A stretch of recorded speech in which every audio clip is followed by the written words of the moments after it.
Hello there, welcome to Jenny Smalls. My name is Bob Walter and welcome to this inbox review, and it is going to be of a Eurofighter Typhoon. Now this is by Revell and it's in 1/48 scale and it's the Black Jack. So cool, interesting markings.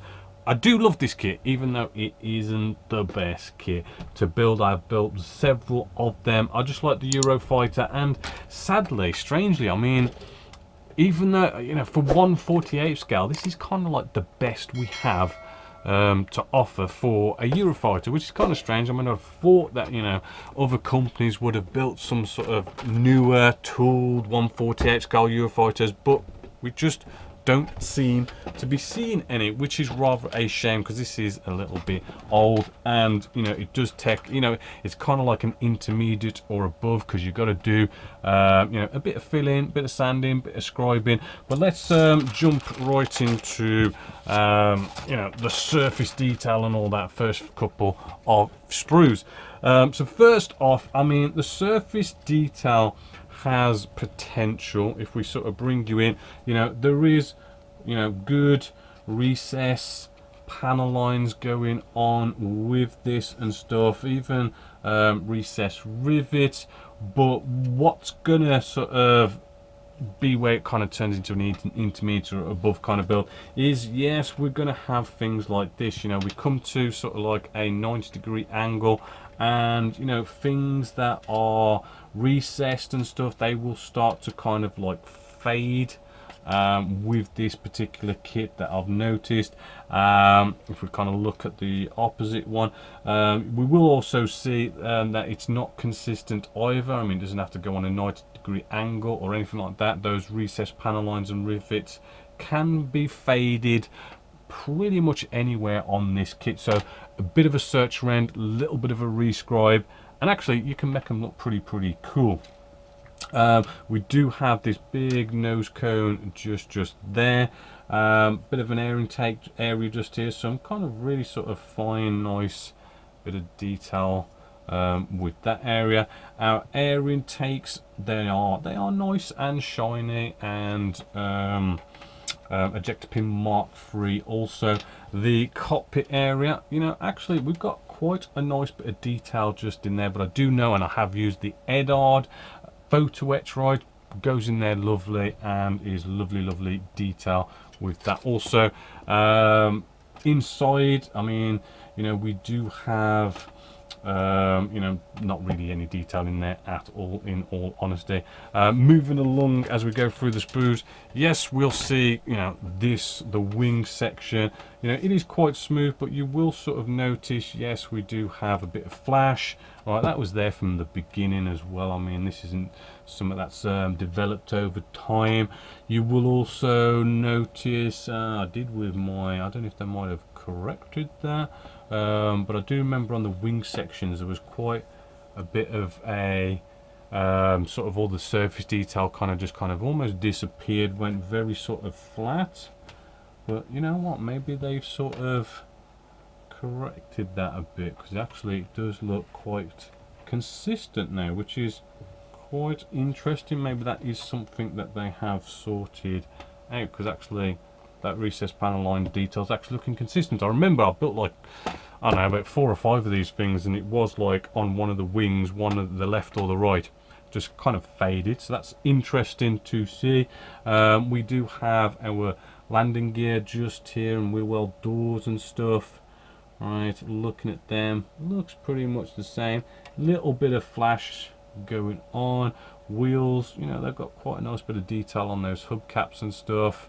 There's our sort of engine area just going on there, as well as we do have a nice option here of having our engine exhaust in sort of like an open or a closed formation. So we do have those options just there, which is a nice little touch. Flip this over, check if we've got any ejector pin marks in nasty places, which we actually don't really, which is rather cool.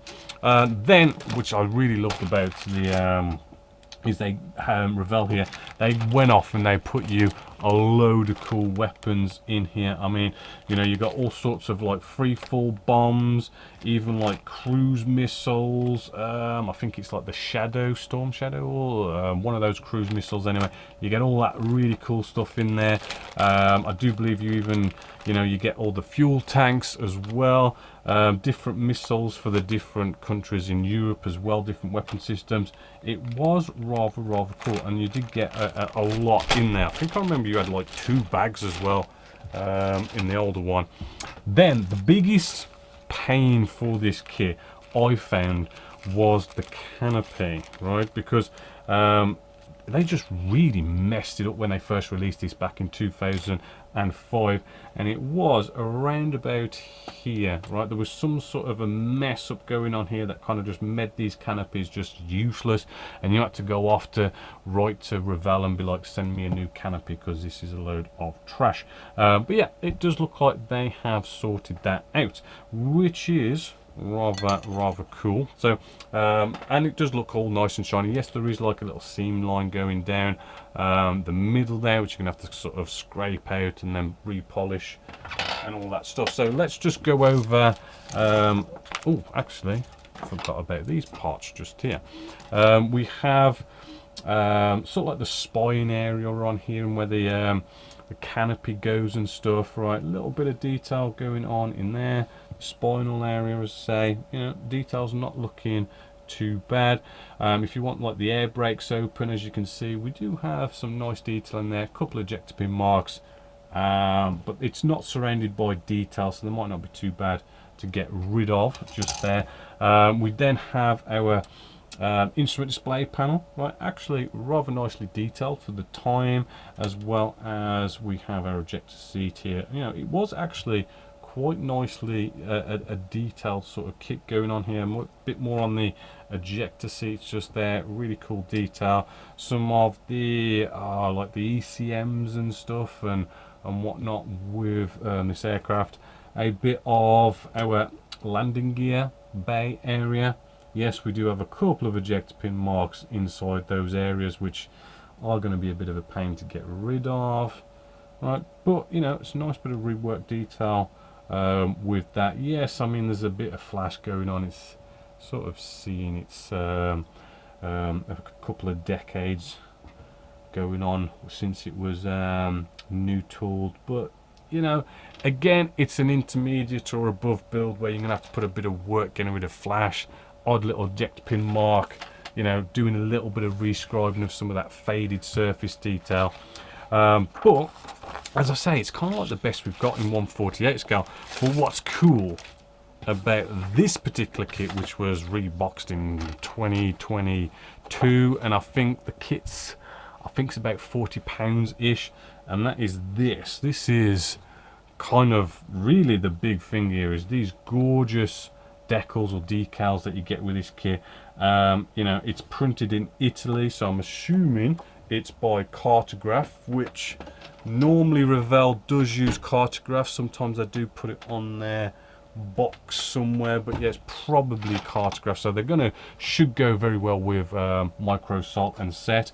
But yeah, if we look at these decals, I mean, we do have you know, loads of sort of stencils going on with this. You know, it's going to be quite a fair bit of decaling going on, but yes, gorgeous sort of Union Jack going on there, which would make this, you know, it's going to be one of those sort of standout sort of looking marking schemes for the Eurofighter. As you can see, that is going to be lovely. Colours look good, everything looks in registry, you know, all the small print looks fairly readable as well.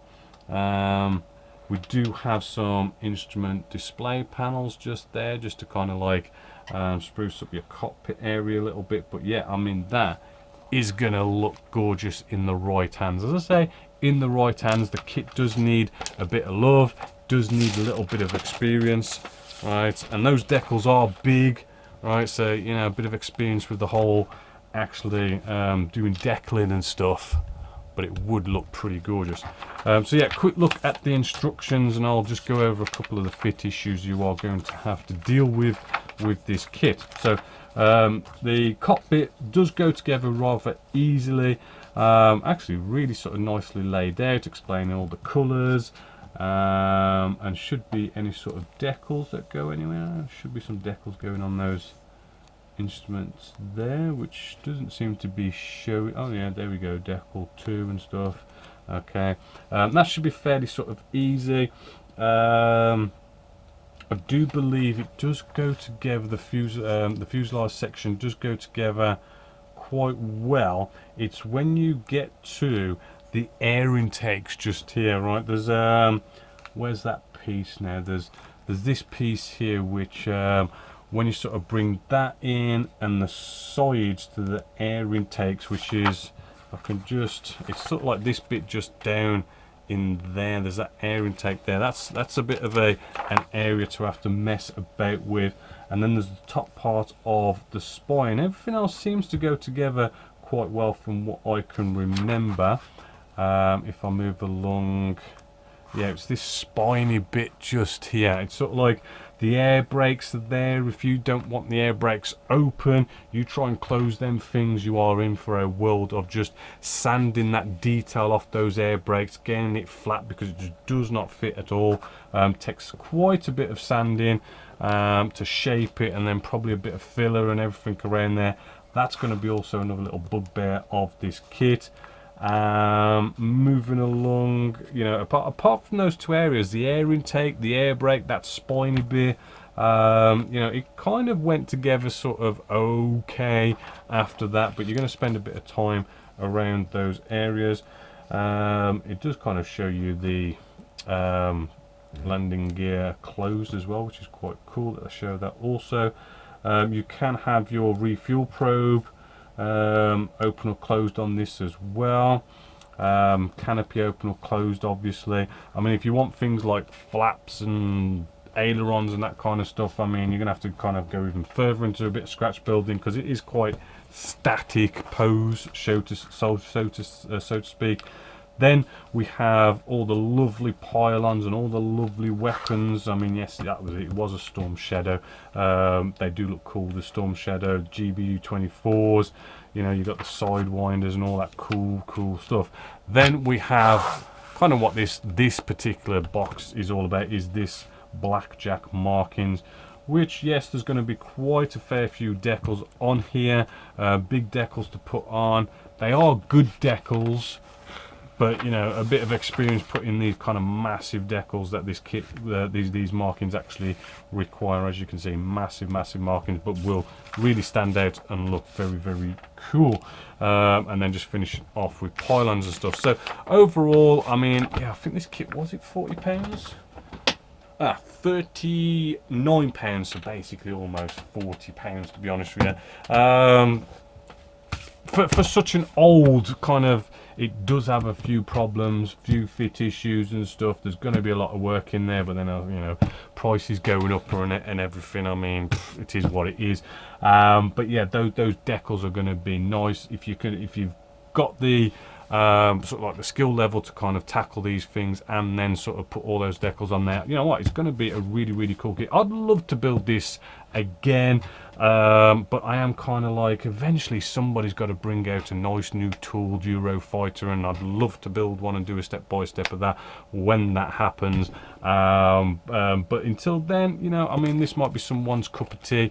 It's kind of recommended if you are sort of intermediate or above, and if you really want to sort of do these kind of markings and stuff. But other than that, you know, it is a fairly sort of, you know, big thumbs up, so to speak, here at Genesis Models. So as always, until next time, my name is Bob Waldron, this is Genesis Models, and I'll catch you later.